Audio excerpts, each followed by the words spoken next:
Welcome to Zoom In, Zoom Out, your global look at news from Taiwan. I'm Sally Jensen. A water crisis, a hydropower dam, and an authoritarian government. The Tibetan plateau and the communities that live there face a multitude of threats to their existence.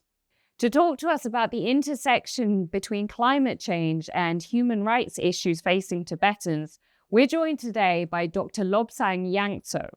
Lobsang is an environmental researcher at the International Tibet Network. Lobsang, welcome to the show. Hi. So there were recent protests in Dege in Sichuan province against a hydropower dam. Can you tell us more about the project and its aims? The Kamtok Dam is supposed to be built as a huge reservoir of plus 13 more dams, and which can be later used to divert the whole Yangtze River to Yellow River. And so basically this project is the part of China's larger project where they have a south-north water diversion project. And at the same time, the project that we see on Tibet is also a part of China's larger goal of creating renewable energy or the carbon neutral policies that China has. And so thus, even though we see lots of protest at the region, but there is fear among local people that China will, continue building these dams and then forcefully relocate the Tibetans living in that area.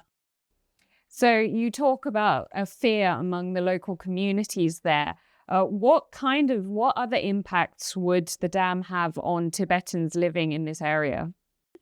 It will have, I think, three major impact on the local community. One in terms of environment impact, and then secondly on the livelihood impact, and thirdly on the cultural heritage impact. So in terms of environment impact, big hydropower is not solution for the clean or green environment policies. And if China continues to build these dams, then it will have a negative impact not only on the Tibet, but also on the neighboring places. And then it will have a negative impact on ecosystem, the fisheries, and the farmers as well. And in terms of a livelihood impact, because of this dam, the Chinese government, they have a policy to forcefully relocate the local community from that area. And then it's their ancestral land, which they have been living on the Dege for thousands of years. And so with this dam, it will have a huge impact on the livelihood of people. And finally, in terms of cultural, Dege is a very, I think, important place in Tibet, and it has a historical stories, historical narratives attached with that. And then the Wangde Monastery has, thousands of years cultural stories, and then 13th century murals are found in these areas. And then once the dam is built, so these 6 monasteries and 2 villages will submerge under the water, and then it will get destroyed completely, which is a huge loss in terms of cultural and historical aspect of the place. So it seems the project would have not just tangible, but also non-tangible effects on the communities. And there were peaceful protests staged by these communities to be affected, but they were put down by the Chinese government. Can you tell us more about what happened? So the first news came on February 14th when a large number of Tibetans are seen at the local government office calling the officials to hold the hydroelectric power dam. And so we have seen videos of local Tibetans at the office and then carrying the Chinese national flag, which also indicates that they are not against the government or they are not against the CCP. But how the officials respond was something that we have seen not only in Dege but also in many parts of Tibet's place, where they have arrested hundreds of people and then they were treated very badly in this detention center, and Tibetans were asked to bring their own food and bedding as well. So then, after a few days, some of them were released. But right now, two of the, Tibetan people, Sangbo and Tenzin, who are the official leader in Mountain Monastery and also local village leader, they are still arrested by the Chinese government, and people are not unsure where they are. Their whereabouts is still unknown. And on top of that, they have completely, shut down the whole place. Internet is shut down. Roads are blocked. There are numerous checkpoints. Security forces are there, and so it's like a huge. The curfew is imposed, and and from I think end of February, from February 28, there is no further news what's happening at the village. It's a clear example of how colonial power functions on the region, and so this also raises lots of concern from the human rights aspect as well, how the officials dealt with the local community. So we've just zoomed in on these recent protests. Now I want to zoom out to this wider theme of human rights and climate change. Even though the project isn't in Tibet, but in Sichuan, this area is historically and culturally Tibetan. And can you tell us a little bit more about the environmental and climate issues that the region faces? Sally, before that, I mean, this area is very much a part of Tibet.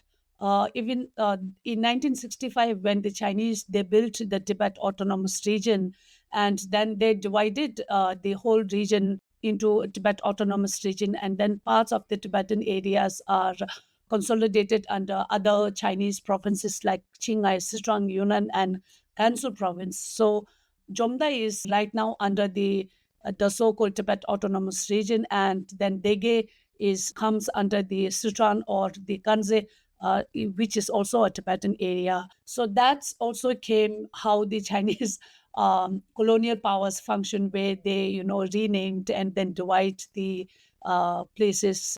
And then second, when you're saying that human rights or environment expert of the area, the whole Tibetan plateau faces lots of environment challenges. The first one is in terms of the climate change and rising temperature. It leads to melting of glaciers really fastly, and then grasslands are degrading, and because of that, permafrosts are melting as well. And then on top of that, then we have the massive colonial infrastructure development, such as the damming and mining, and then the road constructions, railways, which also further deteriorate the whole environment or ecosystem of the Tibetan plateau. Sure. And this specific environmental problem is mostly a global problem caused by, burning of fossil fuels, overconsumption, and industry. But in terms of governance, what makes the problem uniquely severe in Tibetan areas? Yes, definitely. The climate change is a global problem that we see everywhere.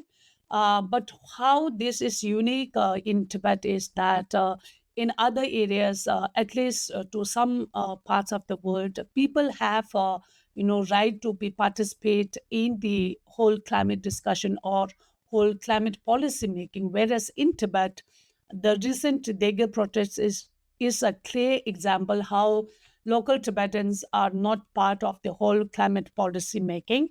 And on top of that, it's the Beijing government who decides what's good for the area and what's not good for the area.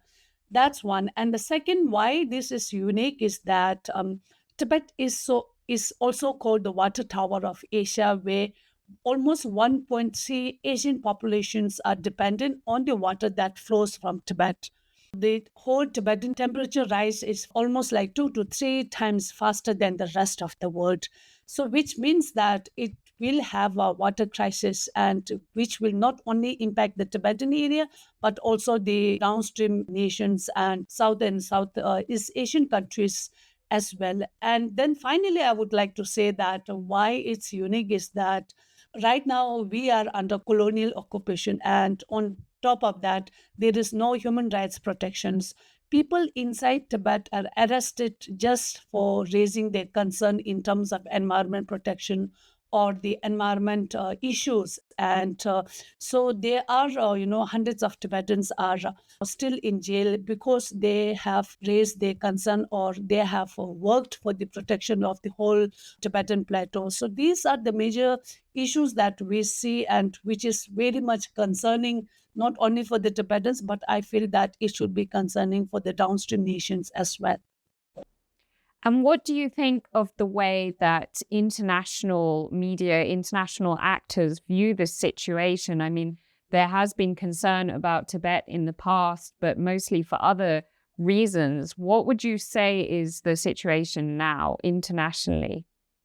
Right now, because of the whole international geopolitics, uh, Tibet has not gained much attention. So there are various countries who raise their concern in terms of climate change or forced relocation of Tibetan nomads or the human rights situation at the global level. But I also want to say that there are many countries who would prefer to remain silent instead of raising concerns over there. So I would like to say to the international media or international communities that first, I think they should be, urgently seek information what is actually happening in Dege. And you have your own offices or the embassies in Beijing. So you should do your field visit and see by yourself. And then at the same time, after doing that, you should urgently issue public statements concerning these arrests and also the real situation in Dege as well. We're seeing a global movement of climate activists who are pushing their governments to do more. And obviously, this is not really possible in China as it is right now. Is there anything that the global climate movement can do more to support Tibetans? So first, I would like to say in terms of environment is that recognize the ecological significance of the whole Tibetan plateau, and then also address the colonial behavior of China in Tibet as well. Tibet is not a part of the UN climate change conference because there is no special seat for colonized people. I think the global climate movement, one thing that they really should do is include local Tibetans in the whole global climate discussion. That's what I feel is really, really necessary. And then, talk about Tibet, and there are Tibetan communities all over the world. And whenever there is some discussion, some protest happening, include those Tibetans who are based in your area and make them part and make them feel that they are part of the whole global climate movement is really, really important right now. Lobsang, thank you so much for sharing your insights with us on the program today. Thank you. Thank you, Sally, for having me. This has been Zoom In, Zoom Out. You can find more stories from TaiwanPlus News by following our social media. Thanks for watching. We'll see you next time.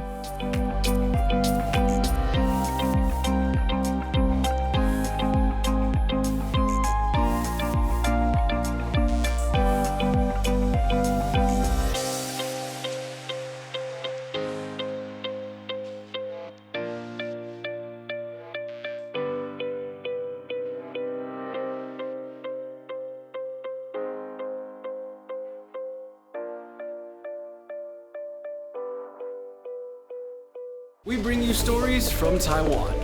Every day of the week. Our reporters travel the nation.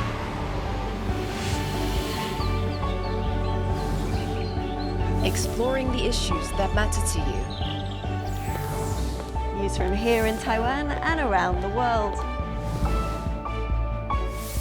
What's up, Taiwan? On TaiwanPlus.